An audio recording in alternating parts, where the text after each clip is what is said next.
ममश्रवस्तमम् ज्येष्ठराजम् ब्रह्मणाम् ब्रह्मणस्पत नः शृण्वन्नोतिभिः सेदसादनम् ॐ महागणपतये नमः।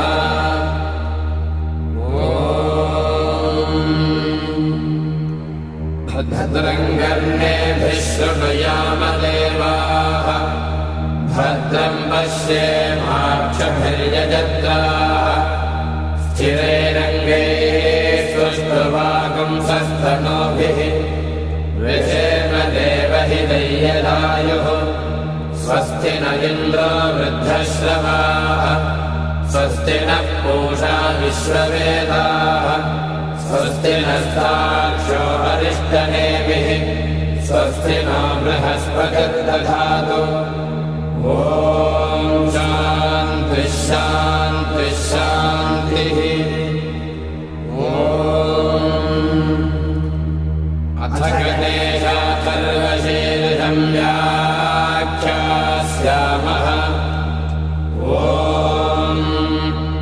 नमस्ते गणपतये त्वमेव प्रत्यक्षं तत्त्वमसि त्वमेव केवलं कर्तासि त्वमेव केवलं धर्तासि त्वमेव केवलं भर्तासि त्वमेव सर्वं खल्विदं ब्रह्मासि त्वं साक्षादात्मासि नित्यं ऋतं भस्मि सत्यं भस्मि अवत्वं माम् अवभक्तारम् अवश्रोतारम् अवधातारम् अवधातारम् अवालोचानमवशिष्यम् अवपश्चात्तात् अवपुरस्तात् अवोत्तरात्तात् अवदक्षिणात्तात् अवचोर्ध्वात्तात् अवाधरात्तात् सर्वतो मां पाहि पाहि समन्तात्।